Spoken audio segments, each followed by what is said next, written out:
Shaji sir, അബിയസ് sir,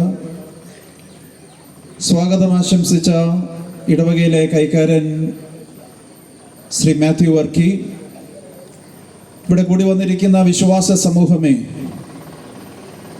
നാം ഇവിടെ ഒരുമിച്ച് കൂടിയിരിക്കുന്നത് ഇവിടെ പറഞ്ഞതുപോലെ ഒരു വിശ്വാസ യാത്രയുടെ ഭാഗമായിട്ടാണ്.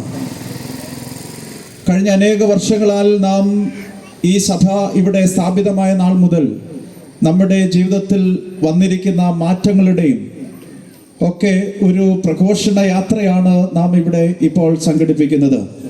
ഇത് ക്രിസ്തുമസുമായി ബന്ധപ്പെട്ട് നിൽക്കുന്ന ഒരു യാത്ര കൂടിയാകുന്നുവല്ലോ.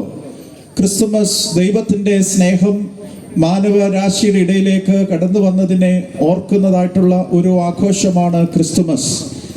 കർത്താവ് നമ്മുടെ ഇടയിലേക്ക് കടന്നു വന്നു, നമ്മെ സ്നേഹിച്ചു, അവസാനം വരെ നമ്മെ സ്നേഹിച്ചു. കാൽവറി ക്രൂശിൽ തൻ്റെ ജീവൻ യാഗമായി നൽകി.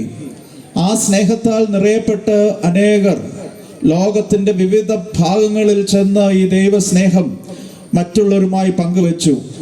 അതിൻ്റെ ഭാഗമായിട്ടാണ് നാം ഇന്ന് ഇവിടെ ഒരുമിച്ച് കൂടിയിരിക്കുന്നത്. ഇവിടെ ഓർപ്പിച്ചതുപോലെ മിഷണറിമാർ ഈ ദേശത്തിലേക്ക് കടന്നു വന്ന്, ആരും എത്താത്ത ഇടങ്ങളിലേക്കൊക്കെയും അവർ കടന്നു വന്ന്, ആരും ശ്രദ്ധിക്കാത്ത ഇടങ്ങളിലേക്കൊക്കെയും കടന്നു വന്ന് ആ ദൈവ സ്നേഹം പങ്കുവയ്ക്കുവാൻ ഇടയായി തീർന്നു. അതുകൊണ്ട് യേശു കർത്താവിൻ്റെ ജനനം തന്നെ സൂചിപ്പിക്കുന്നത് ഈ ലോകത്തിൻ്റെ ഏറ്റവും ഹീനമായ അവസ്ഥയിലേക്ക് കർത്താവ് ഇറങ്ങി വന്നു എന്നുള്ളതാണ്. അതിൻ്റെ സന്തോഷമാണ് മാനവജാതിക്ക്, സകല മനുഷ്യർക്കും ഉണ്ടാകുന്ന മഹാസന്തോഷം. കാരണം രക്ഷകൻ സകല മാനവജാതിയെയും തേടി ഈ ലോകത്തിൻ്റെ ഏറ്റവും ദരിദ്രമായ അവസ്ഥയിലേക്ക് ഇറങ്ങി വന്നു.